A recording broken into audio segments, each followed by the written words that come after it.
আসলে আলহামদুলিল্লাহ, আল্লাহ পাকের কাছে লাখো কোটি শুকরিয়া।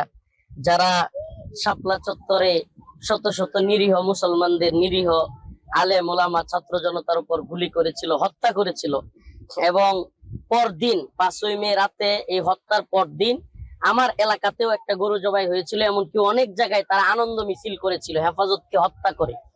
তো আজকে আমরা আল্লাহ পাকের কাছ থেকে অনেক বড় বিচার পেয়েছি যে এরা এক তো হলো পালায়া যেতে বাধ্য হয়েছে, আবার আপনারা জানেন যে গতকালকেই তাদের বাংলাদেশে আওয়ামী লীগের সমস্ত কার্যক্রম নিষেধ করা হয়েছে, এবং তাদের বিচার হওয়ার আগ পর্যন্ত বাংলাদেশে তাদের সমস্ত কার্যক্রম বন্ধ থাকবে। অনেকে বলতেছে তাইলে কি বিচার হওয়ার পরে কার্যক্রম আবার চালু হবে? এটা একটা অহেতুক কথাবার্তা। যারা বুঝ নাই, আকল কম, এই সমস্ত কম আকলের লোকেরা এই সমস্ত কথা বলতেছে। বাস্তবতা হলো বিচার হলে তো তারা খুনি, এবং সেটা প্রমাণিত হয়ে যাবে। আদালতের রায়ে যখন খুনি প্রমাণিত হয়ে যাবে, তখন আদালতের মাধ্যমে একেবারে তাদেরকে নিষিদ্ধ করা হবে।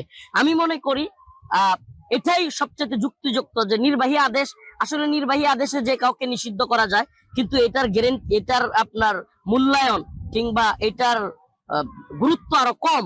বরং আদালতের রায়ের মাধ্যমে বিচারিক প্রক্রিয়ায় যে নিষেধাজ্ঞা, এটার গুরুত্ব অনেক বেশি।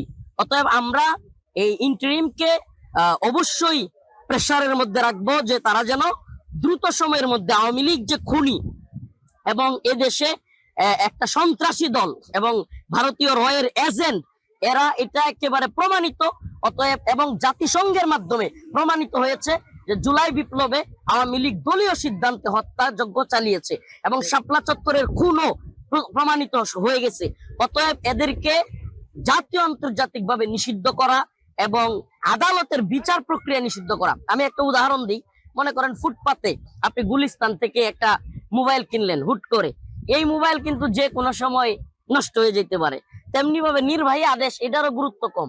নির্বাহী আদেশের চাইতে আপনি যখন এটাকে বিচারিক প্রক্রিয়ায় আদালতের মাধ্যমে প্রমাণ করে যে হ্যাঁ আওয়ামী লীগ খুনি, এবং খুনি বলে আমরা আদালতের মাধ্যমে বিচার করে তাদেরকে নিষিদ্ধ করেছি।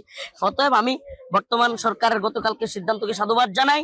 তারা গতকালকে আইনও সংশোধন করেছে, এবং যাতে করে বাংলাদেশের আইনে ধারাবাহিকভাবে বিচারিক প্রক্রিয়ায় দ্রুত সময়ের মধ্যে আওয়ামী লীগকে নিষিদ্ধ করা যায়, এটার একটা বিচারিক প্রক্রিয়াও চালু করেছে। এবং আন্তর্জাতিক অপরাধ ট্রাইব্যুনালে, দ্রুত ট্রাইব্যুনাল যেটা আমরা জানি, ওই ট্রাইব্যুনালে আওয়ামী লীগের বিচার কাজ করার জন্য চলমান প্রক্রিয়া চলছে। এবং আমরা যারা বলতেছেন যে ফাঁকি, আমরা বলি জুলাই বিপ্লবের আহত পরিবাররা, শাপলার আহত পরিবাররা, কিংবা আমরা যারা হাসিনা রেজিমের অনেক বেশি ক্ষতিগ্রস্ত হয়েছি, কিংবা জালিমদের থেকে অনেক বেশি আমরা ক্ষতিগ্রস্ত, জুলুমের শিকার হয়েছি, আমরা আলহামদুলিল্লাহ সবাই চলে যাই নাই।